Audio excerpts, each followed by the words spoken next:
Greetings and salutations, everybody. Good morning, good afternoon, good evening, wherever you might be or whatever you might be doing. I'm messing around with the print here. Sorry. Welcome. Glad to see everybody. I hope you're having a great weekend or uh, wherever, or whenever you're watching this. I hope you're having a great day. We're going to discuss this video. I hope you guys had a chance to watch it. I know.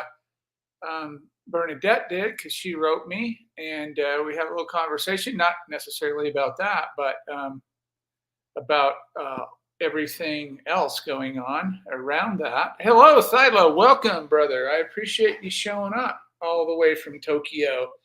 So yeah, we had Sheldon on here a couple of weeks ago. I lose track of time, so forgive me. I don't know. We had him on here a while back, and he's one of the players in the war and violence. That whole series shot the CMH or whatever, Contemporary Heroism Project. Great guys. I've listened to all their stuff.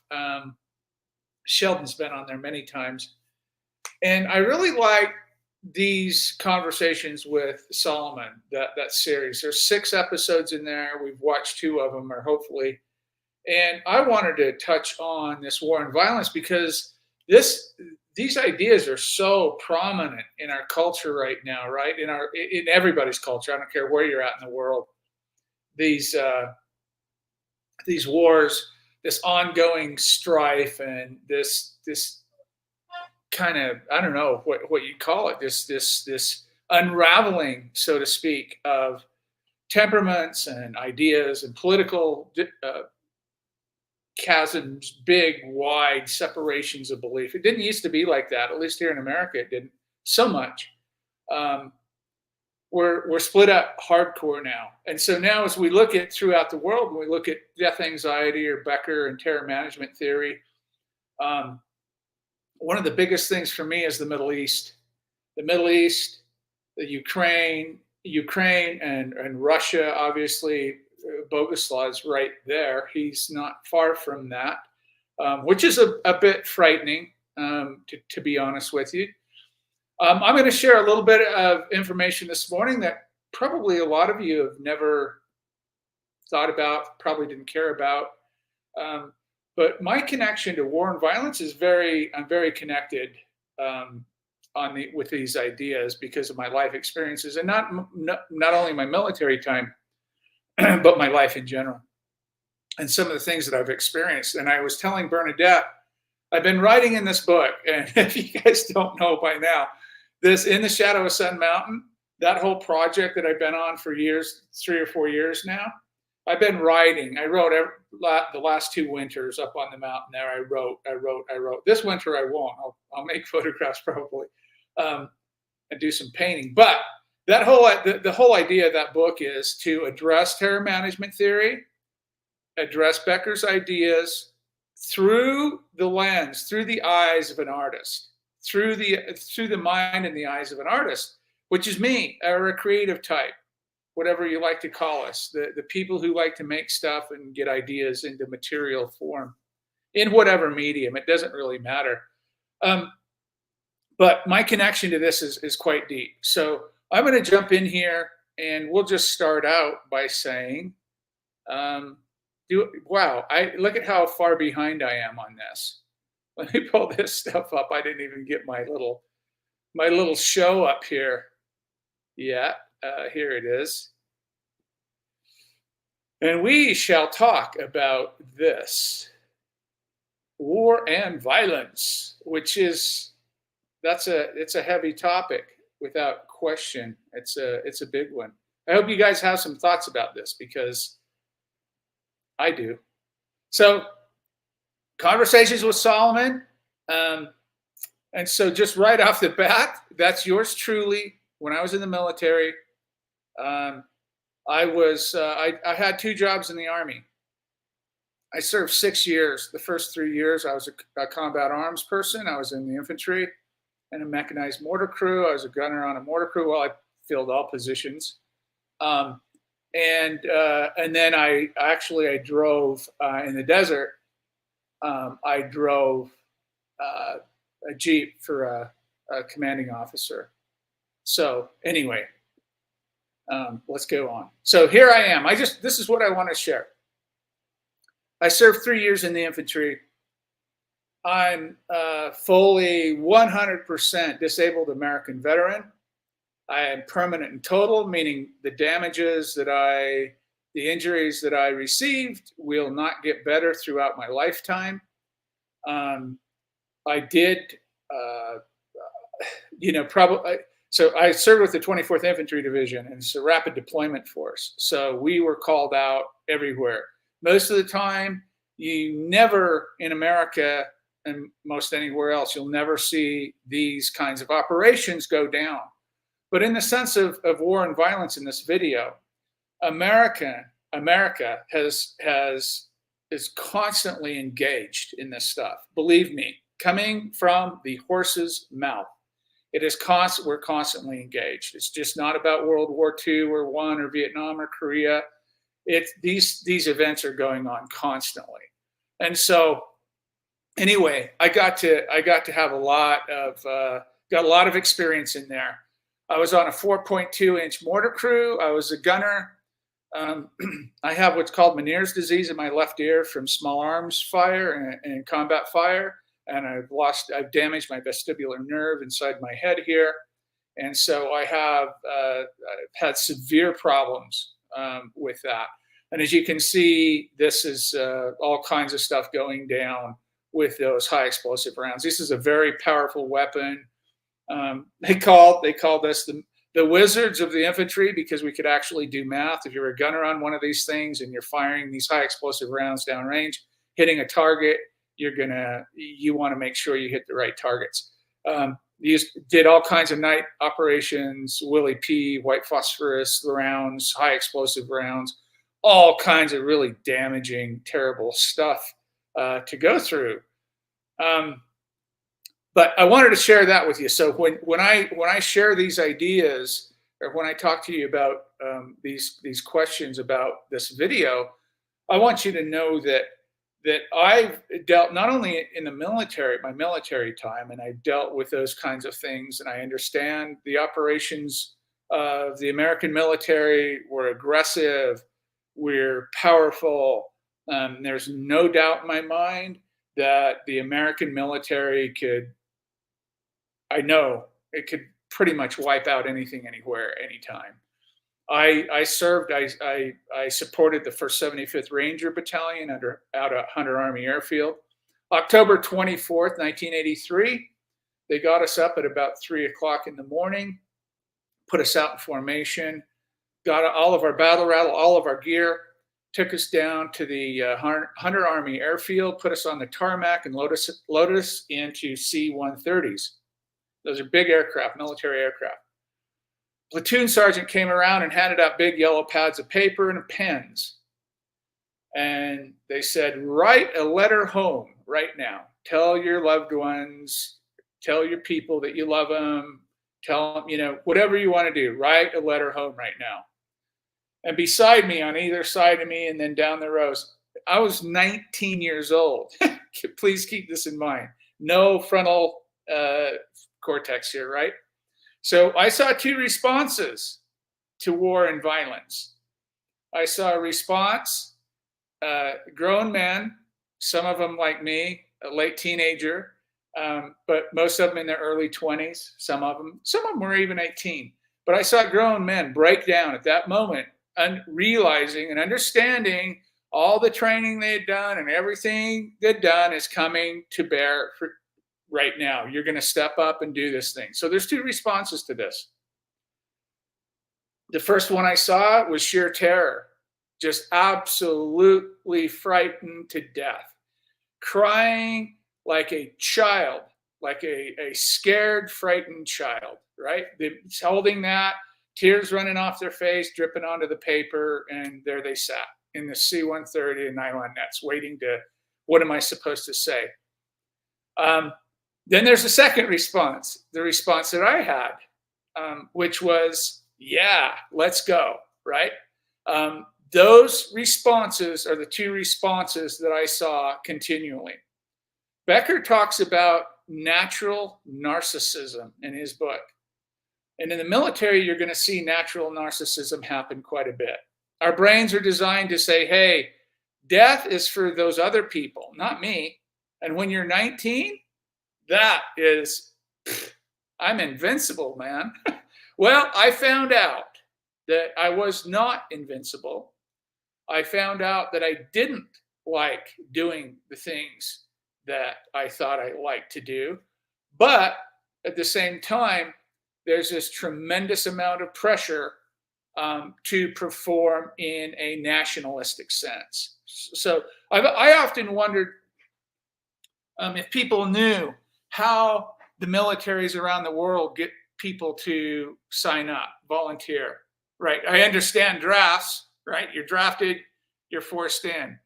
I was kind of drafted in a little bit of a way. I didn't have much of a choice. I remember when I entered the military, unemployment in the United States was around 12%. That is like 4 times what it is right now, or even more. Interest rates on homes were like up in the 18, 19, 20% range. You know, they're 5 or 6% today. There was a lot of economic strife at the time that I entered the military. The world was on fire. Communism, the communists were our enemies. The communists were the other. We were the in-group, they were the out-group. So in Grenada, what they had happen, they had the 1st 75th Ranger Battalion, which we were attached to at a Hunter Army Airfield in Fort Stewart, Georgia. They had those guys hit the tip of Grenada. If you look at the island of Grenada, they hit the tip. There's an airstrip there. They hit the tip of that. They had about 600, 700 Cuban communists that America was fighting against. Why were we going to Grenada? We were going there there were American students at a university there in medical school, and also the Grenadians. There were also some of those that were friendly to the communists as well too. But keep in mind, remember, this was back in the early 80s when that Red Scare was still beating down on us hard in the West. And communism was we perceived it as a real threat. So as we went through these operations and we saw what was going down, it lasted about the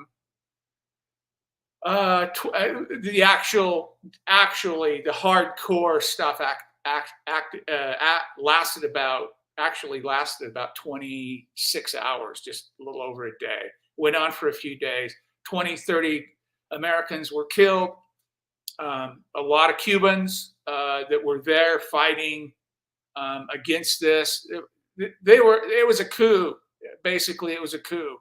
And so this was just one operation that you guys would know about, right? Around the world, that you would be aware of. These things are going on all the time, everywhere. And, and I'm not here to, say that, I did have a clearance and all that kind of stuff, but just know that war and violence is going to be with us.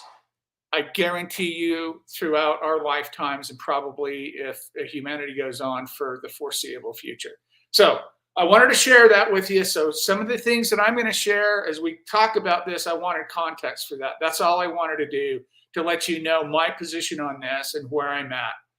I'm not going to be offended by anybody's comments or anything. Am I proud that I served my country? Sure. I mean, there's 1% of us in this country that sacrifice any of our time to do those kinds of things. And then I went on and became a civil servant after that as a photographer for the government. So I gave 26 or 27 years of my life to this country as both as a warrior and as a photographer. And the last 3 years of my military time, I did combat photography. And we talked a little bit about that one time about being called out on these death scenes and those kinds of things. So I want to give the full context of why I'm interested in this. And as I look back through my life and have written about my life and the things I've experienced, I don't think I'm that different. My experiences probably were different, but I don't think my life is that much different than yours. in the constant death reminders in our lives. And this is the big thing with terror management and Becker's theories.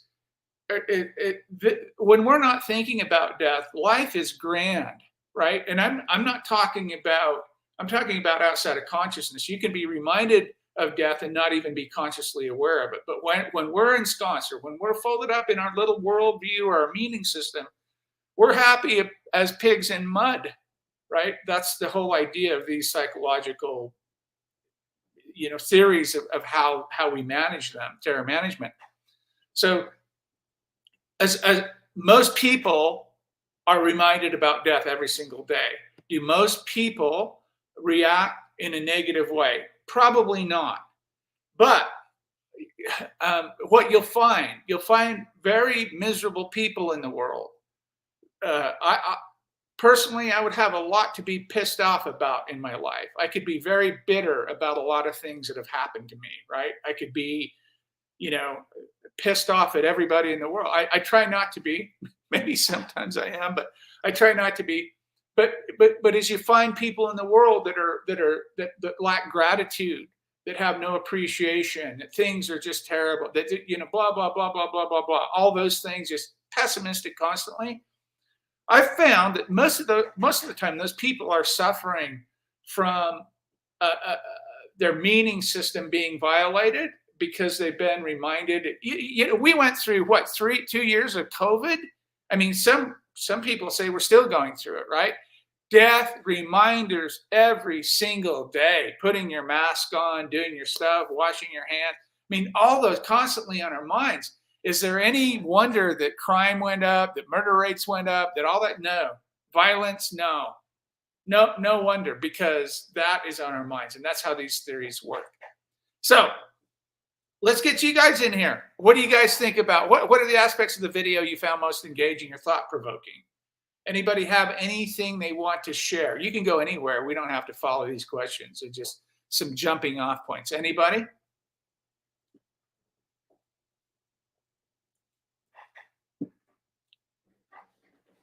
No? Okay. I do. Yeah, please. I got to find my notes. Yeah. I'm going to skip. There were many aspects of it that I found engaging or thought-provoking, so that I have notes on that too. But the one thing that do you believe that war and violence are inevitable aspects of Yeah, great question. Yes. So my answer to that is that they are not inevitable, because we can, if we look at the words, we can exist without them, but I don't see where it's ever going to happen. In other words, I mean, with no war and violence, it would be lovely. We could all exist on this planet, and so many things would be better, because so much is tied up in war and violence, as far as even the production of all this stuff. It's all hard on. So I looked at it and I went, no, it's not not inevitable aspects, but it is that, what? Yes. So that was my take on that question. And let me ask you a follow-up question on that. So I totally understand what you're saying. You don't believe it's inevitable, but why? What do you think the drivers are if it keeps going this way? And we're all pretty certain it will. In fact, it may get much, much worse. I mean, look at what Hezbollah and Israel. I mean, we're right there. We're knocking on WW3's door right now. So what is preventing us from making that not inevitable? It's a weird way to ask the question. I think that it all comes down to acceptance, which is never going to happen. We're never going to all accept each other's religion. So many wars are based, first of all, on religion. And then when money starts to play in it, money is, wars generate money. Absolutely. And power, money and power, right? Money and power, right? Yeah. Right. If you read Solomon and Greenberg-Pazinski's report on 9/11, you will see that George W. Bush, 2 weeks before 9/11 happened, had a 32% approval rate, one of the lowest ever in any presidency. 2 weeks after 9/11, coming on saying we're gonna destroy that evil, those access of evil, his approval rate shot up to 70, 80%, and he was reelected. So not only money, but power through terror management. Mm-hmm. Yeah, very good points. So let me ask you, Bernadette, because I know you've thought through this a little bit. What part of preventing us from, so you're this religion, I'm this religion. What's preventing us from saying, oh, okay, well, that's cool. I'm good to go. I'm okay with that. I'm okay with you. You can have your section. I can have my section, and we'll get along fine. What part of that is preventing us from getting along? What's the breakdown? I think that a lot of it has to do with how we worship. That's a big part, because we might not understand how, these countries that worship and they kneel and they pray to a wall or whatever it may be that you pray to. So that makes it very difficult, just how we worship, because okay, yeah, go ahead. Sorry, that's what I was follow up on that. What do you mean by how we worship? What is how we actually physically worship?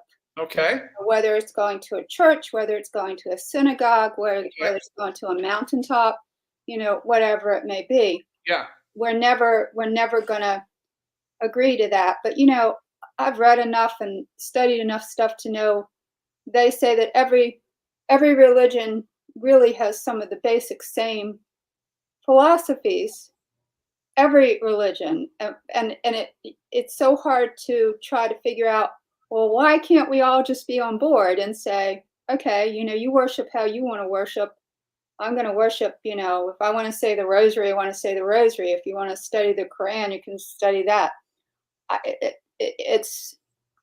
And then I think that all of that, no matter what, maybe as humans we could do that, but then it's that money thing. I think that always, I don't know, do you think that always you guys think that always plays into it, the money thing, more than a lot of it? Before they answer, let me dig, because you're right there at the door. You're right there at the door, Bernadette. Mm-hmm. When we worship differently, and you go to the mountaintop and I go to the mosque, what is the problem there? Why don't we want to say, you go to the mountaintop, I'll go to the mosque, everything is fine? What's the problem? Quinn, I don't know if I know. I've thought about these things so many times. Why can't people just effing get along with each? I'm not going to curse. I said I curse all the time. I'm not going to curse. I'll be good. But why can't they just effing get along? And that's my Pollyanna, Alice in Wonderland outlook. No, that's not Pollyannish at all. That's a great question. It may be rhetorical, but here, can I give you the answer to your question? Yeah, absolutely. Good, because this is the very core of Ernest Becker and terror management theory. The reason why I can never accept you going to the mountaintop or you accept me going to the mosque is because our meaning systems are threatened by one another's beliefs. Right. Okay, well, get it. What big deal? So what? You like spaghetti and I like steak. Those are differences. Why don't we fight over that? Because immortality is not on the line. Literal immortality is on the line here. That's what most religions offer. Religions offer you a way to absolutely put yourself in the most certain. The certitude is so strong when you have a faith based on a religion that you actually believe in, that is your buffer for anxiety. And when that's threatened by someone or something else, that's when you start having these conflicts. And that's the very core of why we'll never, ever get along. You heard Jeff Greenberg in the video say, well, why can't, Israel and Palestine, look, you just take this land and we'll take that land. It'll never happen. No. Because these are deeply seated beliefs about literal immortality and buffering that anxiety. It has really nothing to do with land or this or that. It has to do, you're challenging my meaning system, and I am deathly, no pun intended, disturbed by that. And I'm going to either convert you and assimilate some of your stuff, or I'm going to kill you. Now we're at war. Now we've created these conflicts because we are clinging to a cultural worldview or a meaning system that is different from the others, and the others offend us. Because if theirs is right, that means I'm wrong. Mm-hmm. And if I'm wrong, guess what's coming back in my mind? Existential terror, absolute anxiety. Because if I'm wrong and I haven't secured that literal immortality, or my version of that is wrong and theirs is right, they're not thinking all this. They're not laying it out like this. They're just reacting. It's like a mosquito landing on you. You're not thinking, oh, there's a mosquito. It's coming down. It's got its legs up. No, that's all they do. It's outside of consciousness. This stuff happens. That's very good. That's exactly what happens and goes down. And I agree with you, Bernadette. I don't think we'll ever get rid of this problem. And I don't. The guys on the War and Violence video probably thinks the same, as far as I can tell. Ray Finkel says the rise of BRICS nations and the decline of the West and the monetary system is being that's true. That's absolutely true. That's happening. And I don't want to discount Bernadette's. Money's definitely a player. Money is kind of the secondary player, though, to the psychological theories Becker's laid out and the terror management folks have given us. That's really the psychological underpinnings here that are producing the war and violence in that aspect. But money, definitely, that's an easy thing to talk about. And money can come in many forms, right? Oil, precious metals, lithium, whatever, resources. Maybe money isn't the right word, but resources for sure. Okay, so let's go on to this. We'll talk about the artistic creation stuff in a second here. These are the notes that I took. So terror management and war. Sheldon explains that war and violence stems from humans' inability to tolerate those who don't share their beliefs, just like what we just said, like it just said, right? Cultural differences fueled by death anxiety lead people to project evil onto others, perpetuating conflict. Meaning this will constantly go on. Your view is different than mine. Mine's different than yours. We're going to go back and forth, and we're going to fight. Here's horsehair. I don't know who horsehair is. Religion does play a factor in war, of course, and money as well, although geopolitics yet to be mentioned. Well, horsehair. Yeah, we're. Let's see. How do I explain this? We're talking about something beyond money and material things. We're talking about these deep psychological evolutionary traits that human beings have developed. Basically, meaning that we've learned how to deny and lie. Ernest Becker calls it the vital lie. And the vital lie is that you're not seeing the world as it really is. And the world is a terrible place. It is full of violence and disease and war and all these things. But we ensconce ourselves and we avoid those thoughts and ideas, and we push them out as quickly as we can. Although I do agree, yes, it does play geopolitics. The Middle East connects 3 continents. Mass migration. Yeah, there's a whole bunch of stuff. There's no denying we could run down a complete political, military, geopolitical, global political scenarios on this. And we could all have our views on what should happen and who should be where and how it should go down, or what's the monetary system and who rules it, and all those things. Doesn't matter. Does not matter. What we're talking about here is the ability to understand, just like Jung said, make the unconscious conscious, and it won't direct your life. You can have a little bit of control over your life. You just want, oh, that's fate. No, you can control your life a little bit. Becker said at the end of the denial of death, he said, man, I'll paraphrase, he said, I wish the world leaders would pick these ideas up, learn them, and understand them. That's what he said.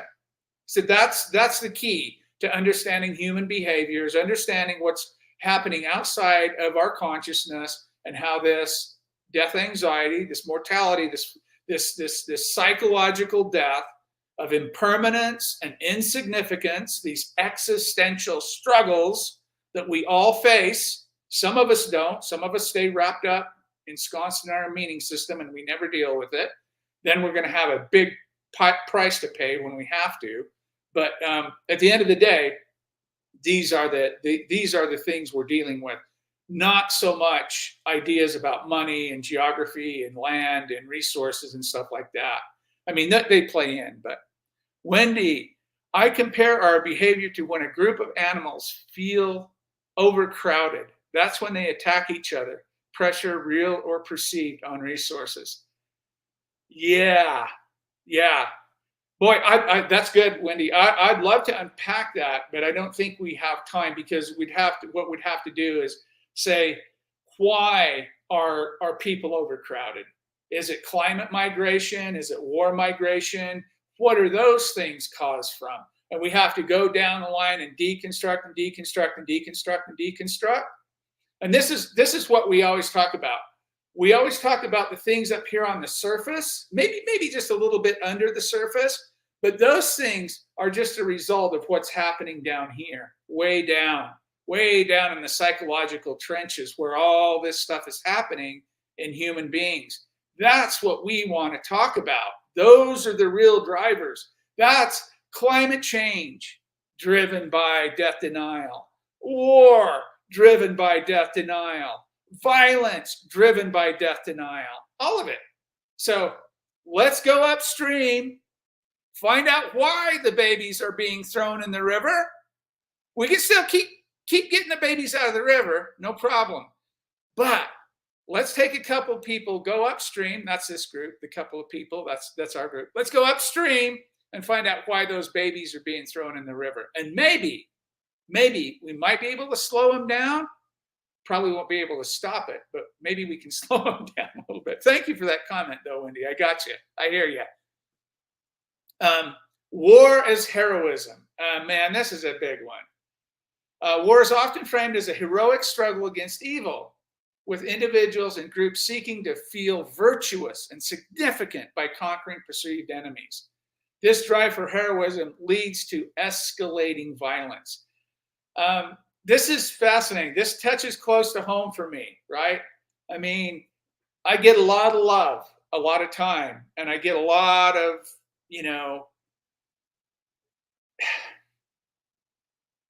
I don't know what to say. People appreciate your sacrifice. So what does that do? That puts heroism on me. As a 60-year-old now, looking at my 19-year-old self, I do not think the same about this. I do not at all. I don't think I was a hero. I don't think I did a heroic act. I don't think of any of that. At the time I did. I was the adulation and awards and praise and all that. Heroism is a big thing, right? Thank you for your service everywhere I go. Thank you for your service. I mean, I appreciate people, all that stuff, but that's a form of adulation as a hero. And that is a big one, a huge piece there. Belief systems in conflict. Now, this touches a little bit on a couple of the comments we've had already. Competing belief systems create tension as people seek psychological security by validating their own worldview or meaning system while invalidating others. This dynamic underlies much of human conflict, including religious and political wars. Right? That's exactly what happens. Fear of death. This is it, right? Death anxiety is a major factor behind ideologies in war. It has to be, right? We're threatened nationally, personally, whatever it is, and we're gonna follow through with that and lash out. People cling to cultural symbols that offer a sense of immortality, whether through religion, nationalism, or other collective beliefs, leading to exclusion and aggression against outsiders. So here we go, right? We're marching in with our flag and our religious thing and our we are right, our God is on our side, you know, we're confident, we're certain. I want to do a thing on the rock and hard place. And they talked about it in the video. Jeff's got it. I wrote a blog on it a couple of years ago. I'd love to do a thing on the rock and the hard place and find out if you're in the rock place or the hard place and how you deal with mortality through all of this, how you maneuver. Most religious folks are in the rock place. The rock place is they're certain of their beliefs. They know what's going to happen when they die. They know this conflict, this group is right and this group is wrong. So I'm on this group. I'm certain of that. I'm certain my God is right. I'm certain my text is right and everything else is wrong. That's the rock place. Now, the rock place gives you something that the hard place doesn't give you.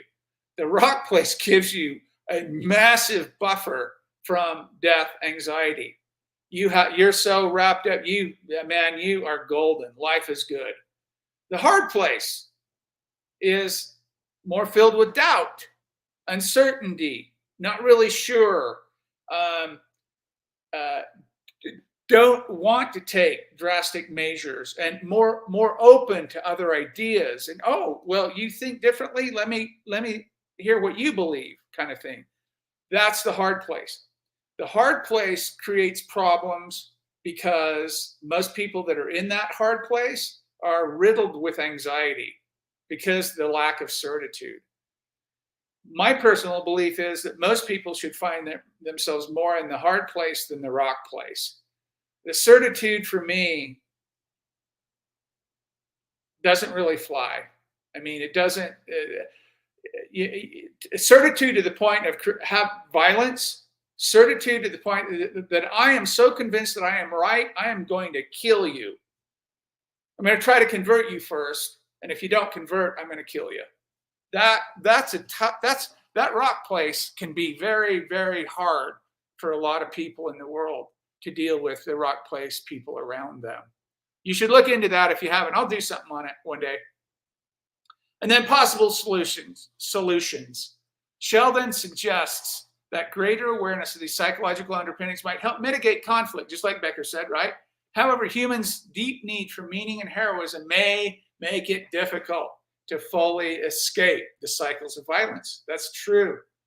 We just need this. We need this kind of repository of otherness to siphon off all this existential death anxiety. We need it. We need to have a bad guy in the world. We need to be fighting somebody that's wrong. If you've read any of my stuff on my Sun Mountain stuff, the second part, the subtag on that, In the Shadow of Sun Mountain, the subtag is the psychology of othering and the origins of evil. And the origins of evil come from this. The origins of evil come from war. Now, any violence, but war specifically. And if you've ever thought about this, the good guys in the world are using evil to get rid of evil in the world. Now, what we call that circular logic.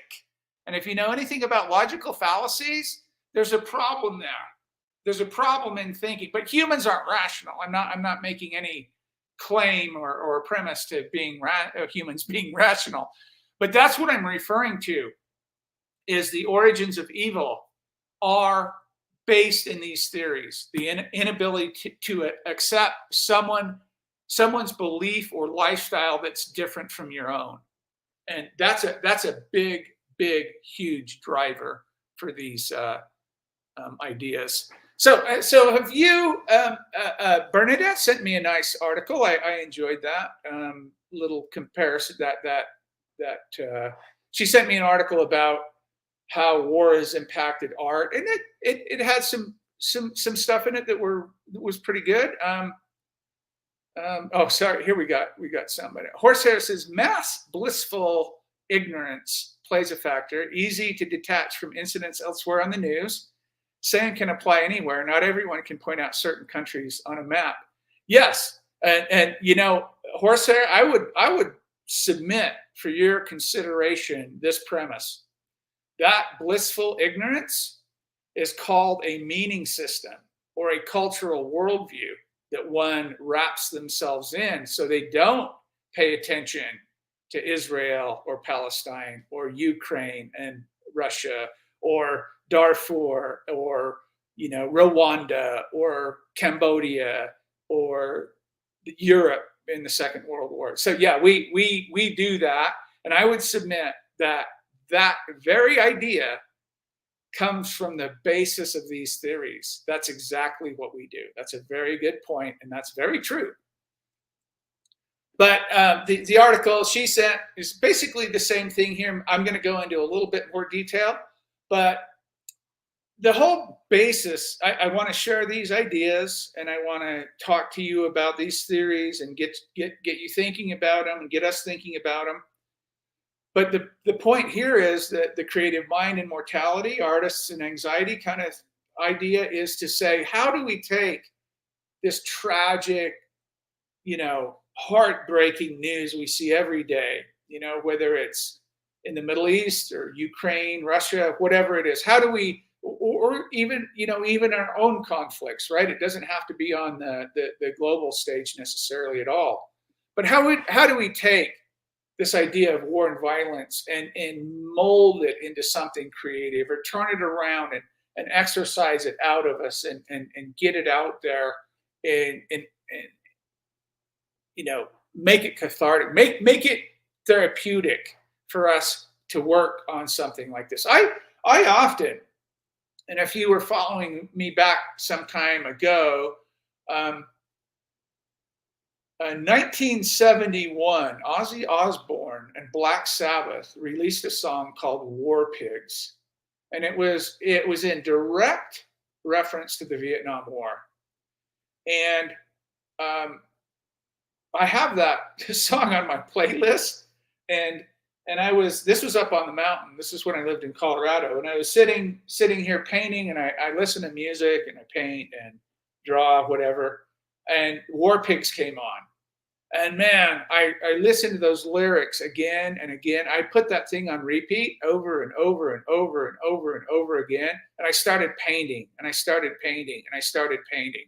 And it just came out of me. It was beautiful. A lot of times we can take, Horsehair has, I met a pizza guy in Haifa. He thought that Ireland was a place of sheep and haggis. Yeah, that is,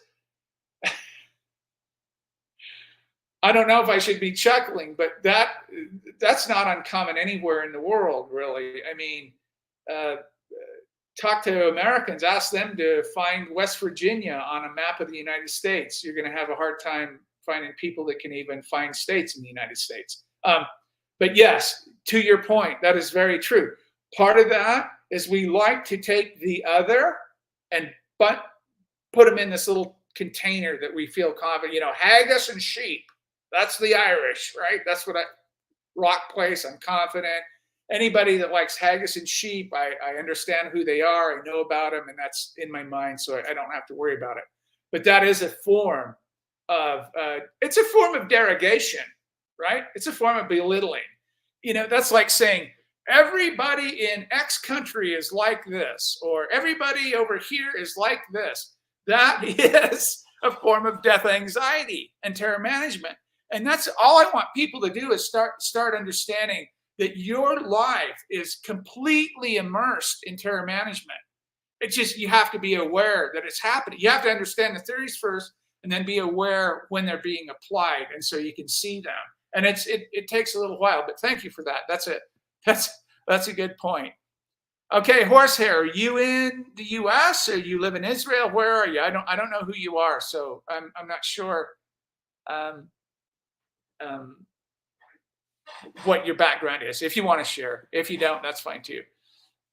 Artists, philosophers, and cultures throughout history have responded to this existential tension in varied ways. For instance, religious art might depict heavenly rewards, suggesting immortality through faith.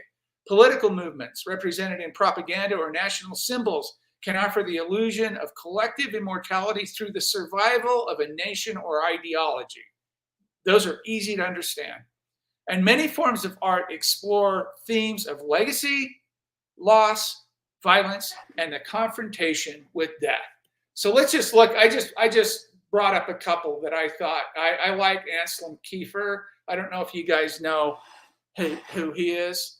Oh, Horsehair is in Ireland. Okay, well then the haggis and the sheep was quite relevant for you, I guess. Yeah, I get it. I like my adventures. Excellent. Yes, we all should like our adventures. Thanks for sharing those.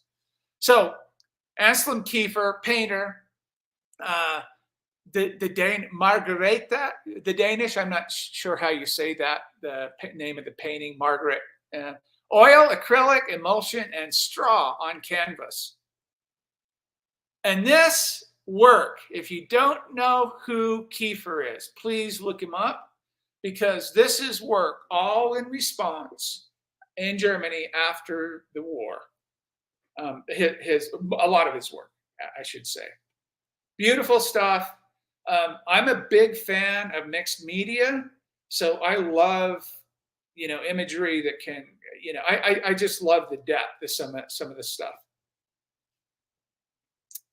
And, come on, you got to include Guernica.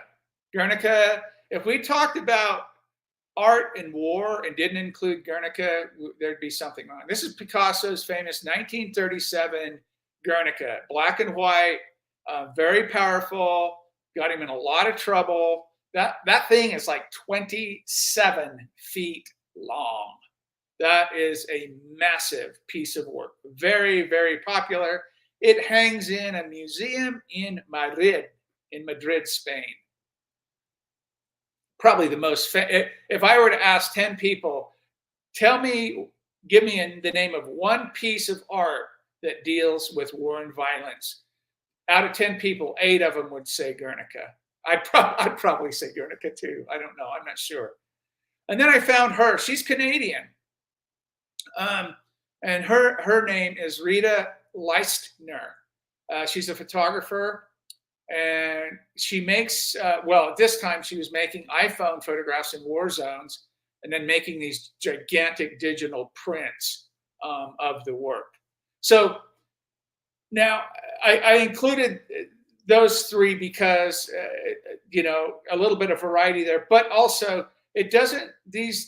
making work about war and violence, it doesn't mean you have to be in it.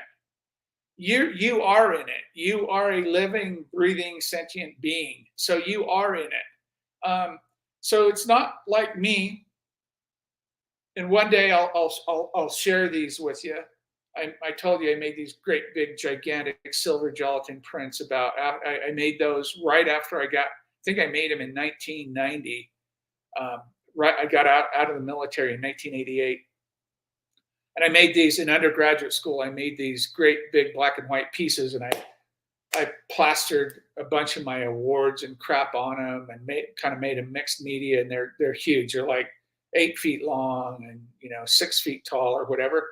I'll share them with you sometime. But you don't have to be involved in something like that. You're a human being. You are involved. You can make work about war and violence because you're living in it. But like Horsehair said, most people don't even think about war and violence or what's happening. And there's a point to that, right? The question is, should we burden ourselves with these things?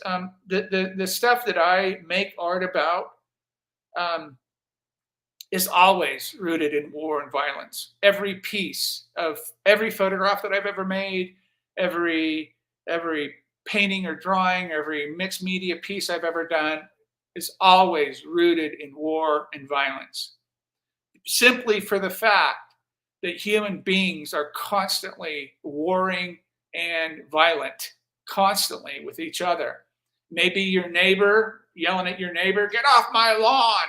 Or it may be a president of a country or a minister going to war with another country. Doesn't matter. We constantly need the other. We need that somebody to siphon off this residual death anxiety. What I'm trying to do is offer you ways or ways to think about making artwork in service of these theories without, and I kind of like what Sheldon said on our with our talk the other day, without being overly obsessed about Becker and those theories. Make work. You know what it's about. You can talk about it without going into academic terms and psychology terms. I'm not a psychologist. I'm not an academic necessarily. I mean, maybe a little bit, but there are places that your artwork can be more subtle about war and violence or things that are getting under your skin in your culture.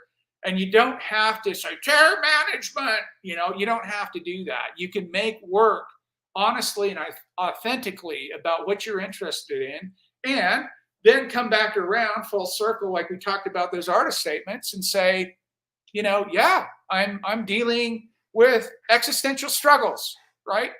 There's not a human being here listening, watching, will listen, will watch. There's not a human being within earshot of my voice that is not struggling with existential concerns. Don't believe it for a second. I'll dig them out for you if you need me to, but you are struggling with existential concerns. I'm offering creative types. What I've experienced the last few years is a way to exercise these demons and have a support under them that can really engage in further artwork. I will never, ever be able to complete the work I want to complete in my lifetime. Never.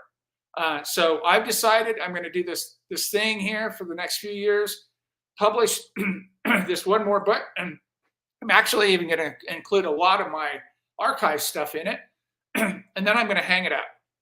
Honestly, I'm going to retire.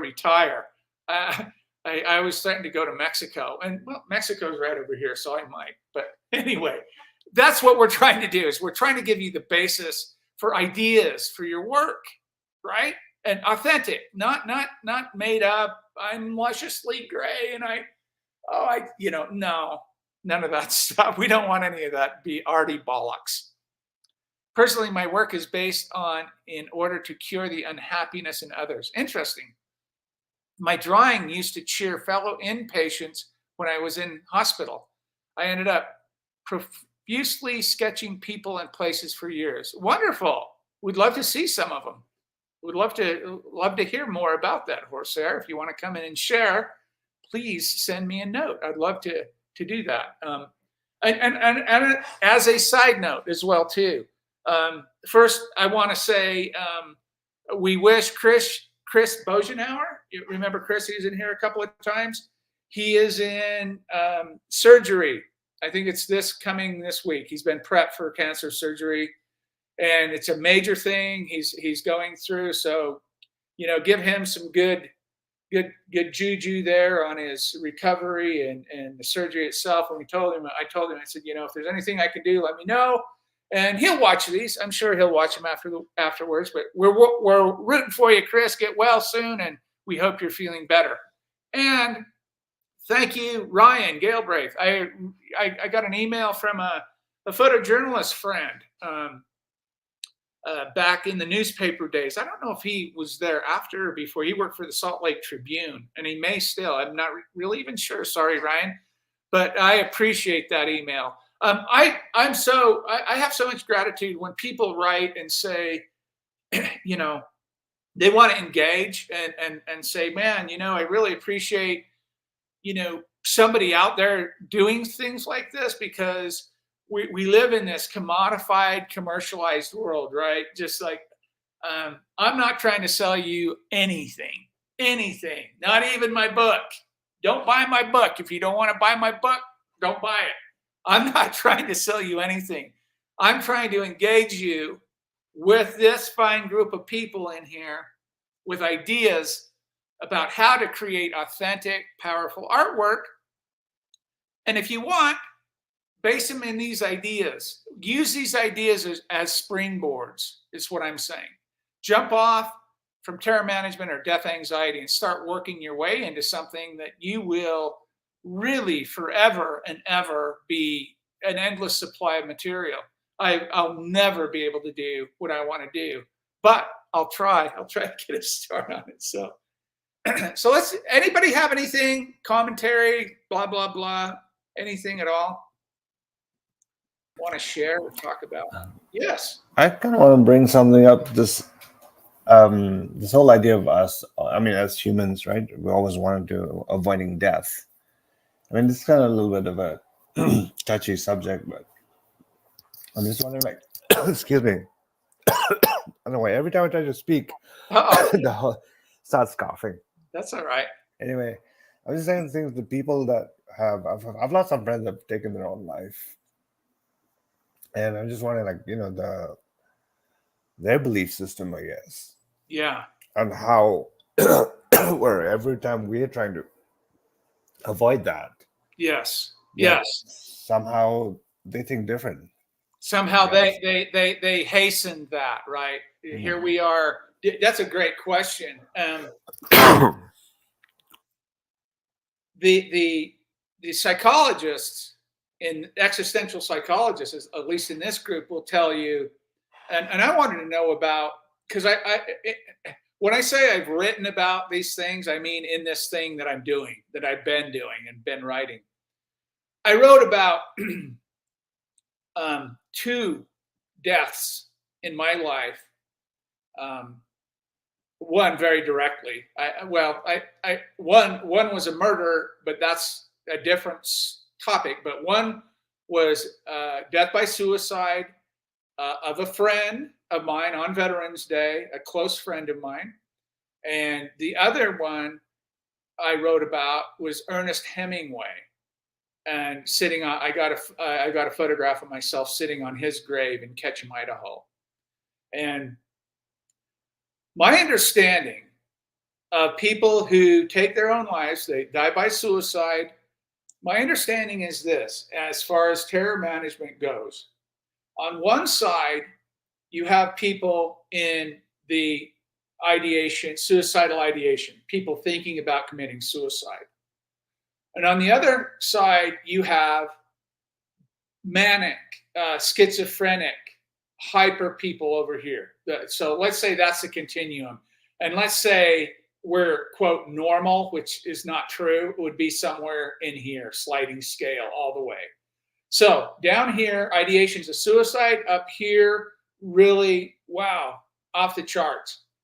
Down here, terror management would say, we understand that every human being needs a meaning system to push out the anxiety that's caused by our mortality or knowing that we're going to die. So you're born into this culture. Could be with Philo in Tokyo. It could be with Boguslaw in Poland. It could be Bernadette in Maryland. It doesn't matter. Wherever you're born into that culture. You're going to be raised as a child, and you're going to look for your psychological security or psychological equanimity from your parents. That's your culture at that time.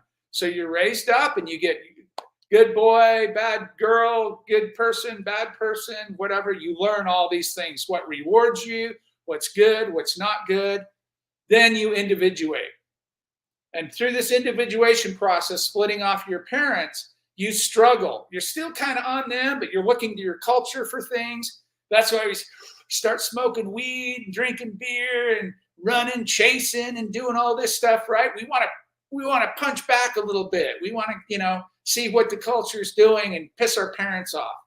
Then we finally totally individuate, and we're looking completely at our culture.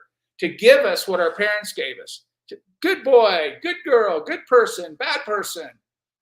And we say, wow, I love being a city employee. I love being a welder at the local shop. I love going to this political rally or this sports team or whatever it is we're leaning on. And that gives us a meaning system. So we get up every day and go to work and do this and do that.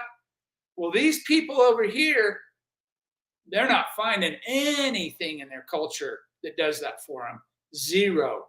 There's nothing that they can lean on to quell their existential anxiety. Nothing. So they say, do I want to live? As Becker said, if we didn't have these illusions to lean on, we'd be curled up in the corner of our room, grabbing for a Xanax the size of a Buick. You would not function. You just wouldn't. You wouldn't function. If we really saw the world how it is, no. Bye. You're out of here. You're gone. Yeah, don't want to deal with it. That's what they say happens. So down here, no illusions can quell that anxiety. And up here, oh my God, there's so much in my culture. What do I choose? What do I do? Right? So they go off the rails on the other side. So there are the two extremes. Down here, no cultural worldview or meaning system can satisfy or quell the death anxiety. And up here, there's too many. It's like walking into a grocery store. I went shopping this morning. I went to a grocery store this morning. You walk down those aisles and you're like, oh. You know, I don't buy half that crap, but 500 boxes of different cheap Cheerios or whatever. Oh my God. Yeah. So too much and not enough, right? That's my understanding of what happens when people, and I don't think the jury's in yet on terror management and suicide completely from what I've read, because I've been fascinated by it. I've been particularly fascinated because artists like Sylvia Plath and artists Deanne Arbus and a whole bunch of Woodward. What's her name? Gosh, she was only 26. She was from Boulder too. She was born in Denver. Dying by suicide. We say committing suicide, but people like to say die by suicide now. Oh, you like that's what I'm wearing today. Yeah, that's my artist buddy in Arizona. He's in Navajo. He's Dene. So that's my understanding. Jury's not in completely yet, but I don't think there's anybody, if we're being honest, I don't think there's anybody in this room or listening to this or watching this that hasn't had some bad thoughts, right? We've all had some things we've had to go through that aren't pleasant. You can start understanding a little bit down on that end when nothing satisfies you, right? It's really a lead into depression, right? Very, very heavy depression, and nothing means anything, right? We look at Viktor Frankl and his man's search for meaning and meaning and significance in Becker's work, and every psychologist, existentialist anyway, will tell you. Albert Camus will tell you that you can be like Sisyphus and keep rolling the ball up the rock up the hill and coming down, and you can find meaning in that over and over again. And I guess a lot of people do in their JOBs every day, right? They march off to their JOB and they push the rock up. It comes down, they push the rock. Oh, Quinn, that's you pushed that rock up there 5 times today. Yeah, and it came back down. I'll come back tomorrow and push it up again. If you can find meaning in that, you'll probably be okay.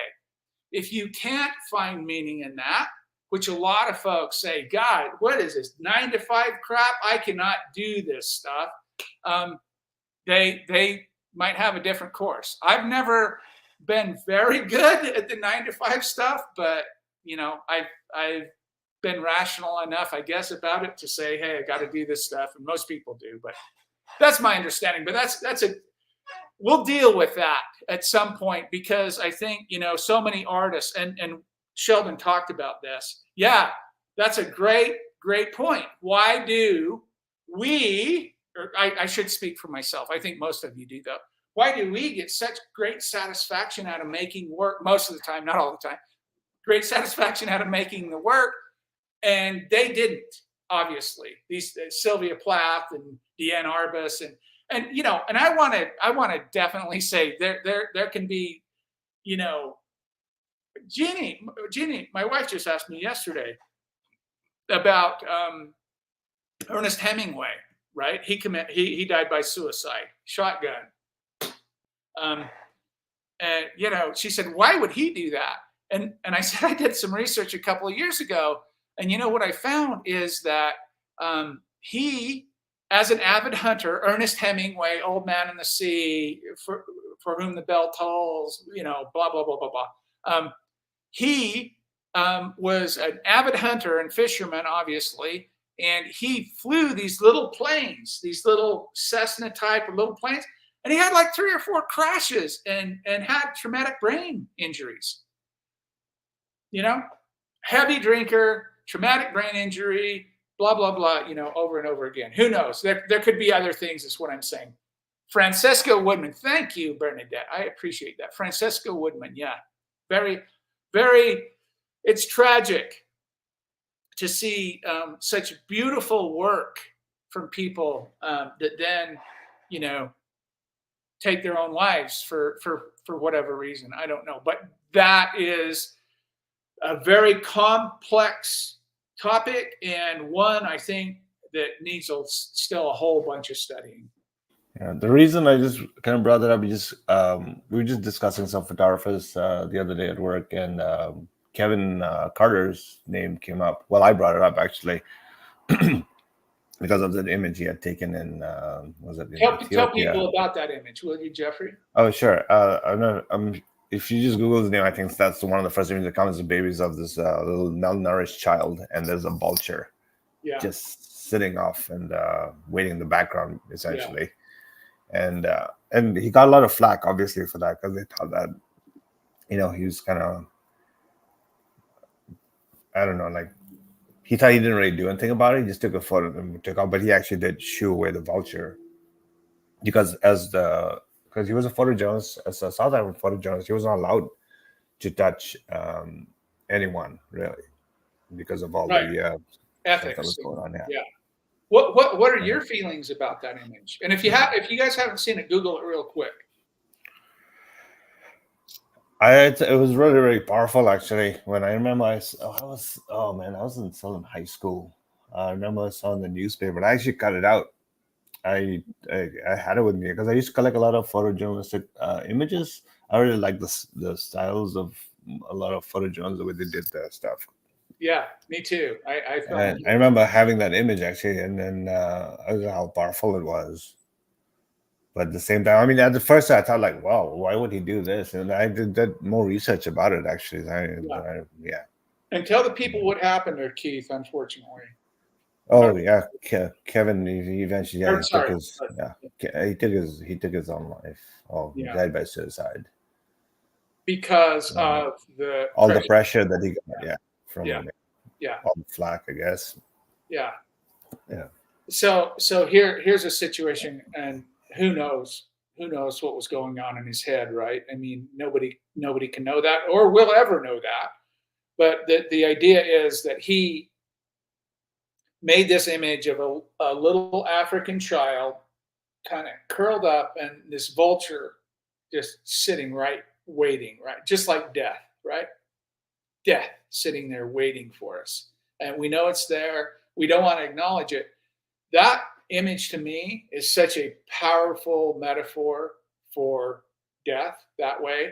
Living, a person living, but just there waiting for death and acknowledging that. And it also, there's the context of it, of what was going on at the time and everything like that. But when I internalize that image, that's what I see. I see the visual metaphor of death anxiety, of what we're so afraid of and what those symbols. See, Becker talked about the human being half biological and half symbolic. And we rely on symbols so much in our culture, right? Symbols are huge. the flags, just everything that the vulture. What's the symbol for the vulture? What's the symbol for the child? Those things, and symbols are these great things that say something without the use of words, right? That's where I get hung up. That's where as a visual artist, I'm like, yeah, I feel this, I know this, but I know those people won't feel this or know this. But you're bringing all your life filters looking at that piece of artwork. So you're going to read into it a little bit. I know the context around it, but people should look at that. That's interesting. You brought that up. Yeah, that's a powerful and sad commentary on the world events. Number one, yeah, why do we have children in the world that are suffering like that? That's the first question for me. Why is that? Why do we have that? Right? Because we need the other. We need the other, and as long as they're out of our minds, we don't care. So that is all I have, ladies and gentlemen. I really do appreciate anything else. I don't want to shut it down because I'm cool with yes, go Bernadette. This probably only take me about 5 minutes, Quinn, but you said you wanted to hear my experience as a child with Vietnam. So yes, please. I wrote some notes down, and because we were taught this was basically about war and violence, and so I wrote some notes down about it. But as you all probably know, Vietnam was the first televised war. So when I was a little child, we had, a TV about this big in the kitchen, and we'd be eating dinner, and every night there was always something about the Vietnam War. So that was an exposure to it. But being that young, I don't think that I really understood that much about what it was. I just didn't know. So then as time went on, I can remember, I'll give you a little bit of background. Both of my parents were trap shooters. Oh. And my mother actually was Maryland state champion. She was pretty incredible. So they were trap shooters. And tell people what trap shooters are, just in case people don't know. That's when the people stand at a thing like this, and they're back at the back, and a clay pigeon shoots out, and then they kill the clay pigeon. It's not real, it's clay. Clay pigeon is just a little round, right? And right. Usually bright colored, so they can get shooting so, shots. Anyway, the reason that I'm telling you that is that we went all up and down the East Coast when I was little. So I was always in the car with my parents going. So my dad, my dad was in the National Guard. Oh. So he was one of those people, there are those pockets of in-between wars. So he would have been, a young man in the 50s, kind of an in-between thing. But my dad would always pick up any young man in uniform. Oh. If it was some hippie hitchhiking, no, it was not going to have them sitting in the back seat by me. But He smells like the devil's lettuce. Yeah, but if it was a guy in uniform, he'd pick him up. So they would get in the car, and I was always intrigued with, because I was very little, somebody in this uniform. So then that leads into, we had a station wagon, and if any of you all remember, this is pre really seat belts, and we had one of the seats in the back of the station wagon that you could sit looking where you'd already been. So all of this time on the road, we constantly met convoys, constantly. And it would be like me, and if I had a little girlfriend with me or something, we would look forward to the convoys because we didn't understand that they weren't really a good thing. But we looked forward to them because we would sit back there, these little faces in the back window waving. So some of the guys, and some of these things would be, Quinn, you probably know this, long, really long. I mean, lots and lots of, military vehicles. And some of the guys would wave to us, and then some wouldn't. They were very stern. And usually the ones that were stern and wouldn't wave would be the guy in the front. Yeah. So anyway, that leads into, I'm really little and I don't really understand this whole Vietnam thing. And then when I got a little bit older and the POW and MIA bracelets came out, Yeah. and that was the thing. Everybody had to have one of those. That was cool. And a lot of people didn't even know what they meant, but they got those. So I'm a little bit older and I'm probably like 12 or 13. And then I start to realize what these bracelets simplify. I started to understand, what's a POW and what's an MIA. And then as soon as I started to realize that, and I could reflect back on these convoys of all these young men, and that's when it hit me. And I remember my mom looking at me and I was just really upset and I was crying and she's like, "What's wrong?" And I said, I'm like, all those guys that I used to wave to, are they dead now? Oh, wow. And that was, I was still very young. I mean, if you think 12-ish, 12, 13. Yeah, that's powerful. And as soon as I connected what you were talking about earlier, how you have to connect all those dots. Yeah. As soon as I connected those dots from the television to my dad picking up these young men to the convoys, and it upset me so much, and it still upsets me. It's like sometimes I still feel like I can see these faces of all these guys. Yeah. So that's powerful, Bernadette. That's really, thank you for sharing it's that. an indirect. No, it's direct. You're a human being and you experienced war and you experienced your countrymen dying and in that war. That's powerful. It had a very, very profound effect on me, and still to the point where I've never been able to go up to the Vietnam Memorial because I just haven't been able to do it. I got you. Yeah. I told Bernadette, we had a little email conversation. Sometimes we chat back and forth during the weekend. I told Bernadette that I don't know if I told you this, but my father was in the Army in 1950 to 1953, and he was in Germany right after the war. So he was over there on that cleanup effort. My older half-brother did 2 tours in Vietnam, 1969 and 1970. And he was a door gunner and a chopper. And I told Bernadette, again, I wrote in this new thing I'm doing, the story about me going with my mother to pick him up from the airport. And I titled that piece, "Ooh, That Smell. Can't You Smell That Smell?" from Leonard Skinner. And that song, when we were kids, I'd be, "Ooh, that smell. Can't you smell that smell?"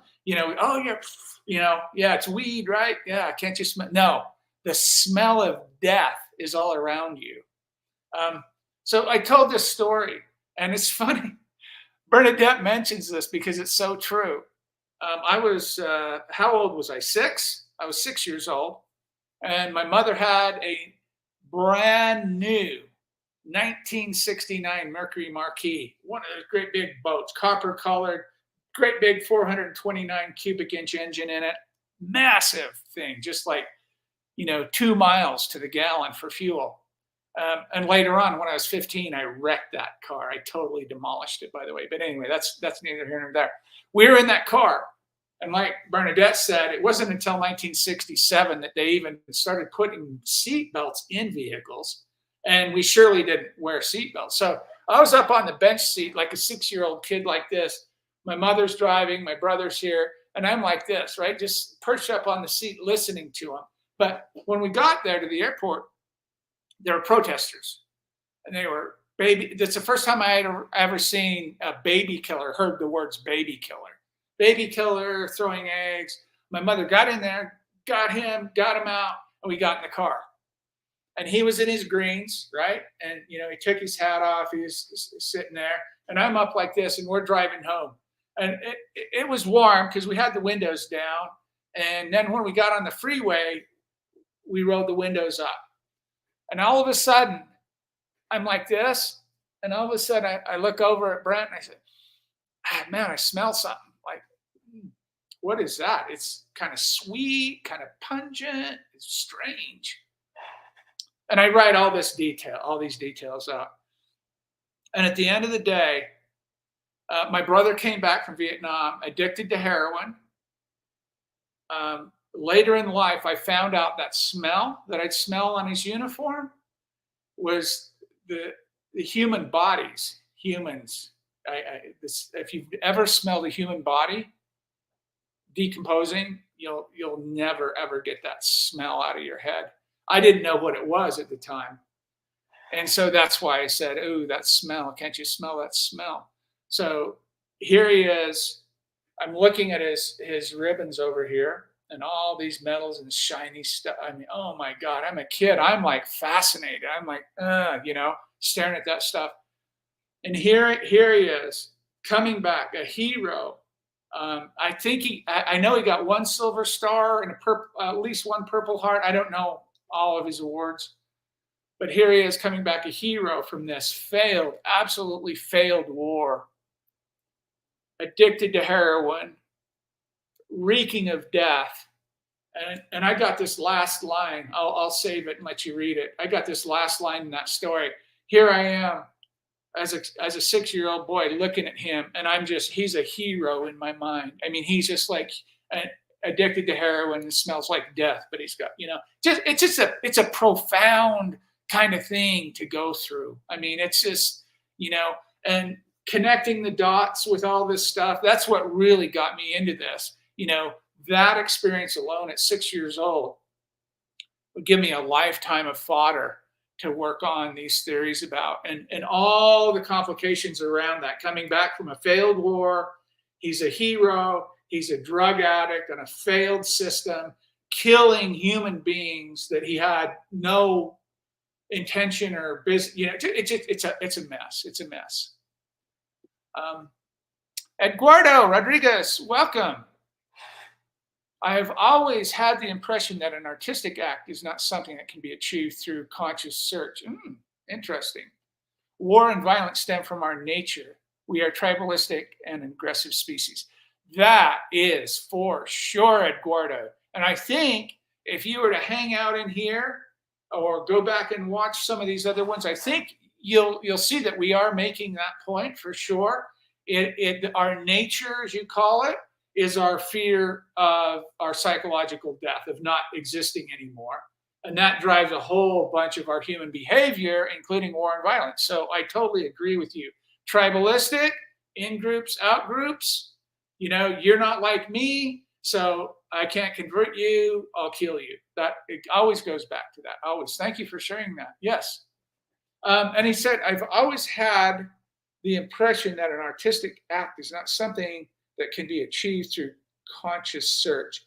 I'd push back on that a little bit. I would challenge that premise. There has to be, now you can have your internal motors running, and that's great, but there has to be some conscious, deliberate choice and act to even do something like this. We talked to Sheldon Solomon a couple of weeks ago, and I love this that he brought up about just the act of making art is rebellious. I love that. It's rebellious against your culture, meaning that you see something that doesn't exist, and so you want to bring it right with your culture. So just the act of that, and you can go and read. Actually, let me put this up here. Hold on just a second, because I want to share this. Because I was talking to someone the other day about this. Did I send this to Bernadette? I don't know if I did. Let's see. Let me find it. I'll give it to you here. Yeah, it's called The Act of Creating Art is Terror Management. Let me share this. Take a look at that, Eduardo. I'll post it in the comments there too. At the end of the day, I would totally agree that we're all working from the premise of finding ideas that you're concerned with, and I would argue they're always going to be existential. It's something you're dealing with, living and existing, and all that kind of thing. So we're talking about existential struggles or existential concerns. And then on top of that, it's really difficult just to jump off and say, I'm going to just, willy-nilly and do whatever. I mean, you can do that, but the problem is coming back to that without any kind of conscious or concrete general direction, working toward ideas about, I've had so many ideas of making a certain type of photograph, can't get the lighting right, didn't look like what I thought it would look like or feel more, not even more feel like, right? So there are limitations to what you can dream up and what you can actually execute. But I think at the end of the day, all of this is in service of your existential struggles. That's kind of the point. But war and violence, huge, huge, huge topic that we're all involved with. I don't care where you're at in the world, you're involved with it. You're living in this world, you're involved with it. You have some part in it, somehow, some way. And so if this is a topic that you feel strongly about, or you can kind of connect and add to your work in some kind of way, social commentary, you don't have to make it political. You can have a feeling or an urge. I love what Bernadette just shared. I would make work about that. Period. I would make work about that. You could take and this is me spitballing and what I was thinking when you were talking about it. You could take just those silver bracelets, those MIA, KIA, just that alone is a whole series, a whole body of work right there. Just that and the ideas around that. Man, there's so much we can work with, and people pass it by because we're in such a rush to get to what's popular or get next, like next, swat, whatever it is we're doing. It's screwed with our head somehow. So thank you, ladies and gentlemen. I will actually let you go this time. What do we have going on here? Not much. It's warm here. It's sunny, and I think, what are we, about 32 degrees today? Something like that. What do you have there, Bernadette? Let me see. Is that lucky? What? That was Penny. The black and white one is Penny Dreadful. Oh, Penny Dreadful. That one is Lucky. Oh, Lucky. I had a dog named Lucky. Lucky. All right, guys. I will put together. You know what? Let's do this. I want to do the Rock in the Hard Place. I want to do the Rock in the Hard Place. Hold on just a second. One more thing before we go. I want to just give this to you so you have it. Well, I'll send something out too, of course, but just so if you want to rock. I've always, the first time I read this paper from Jeff, I was blown away. It just resonated with me so deeply. Dealing with death. The Rock. Yeah, there it is. Sorry. My website has a pretty decent search engine on it, so you can go search for crap if I'm mentioning stuff. Post that. There it is there. Hey, thanks, Jeffrey. Thank you, guys. Make sure you have a great week. Stay healthy, stay happy, and we will be here next Saturday. If you have anything throughout the week, holler at me. I'll send an email out like Wednesday with the link. I'll set this little show up again, and we'll go do it. Let's do Rock in the Hard Place next week.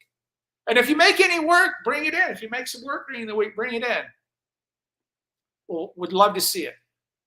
Have a great weekend. Stay happy, healthy, and grateful, and full of humility and awe.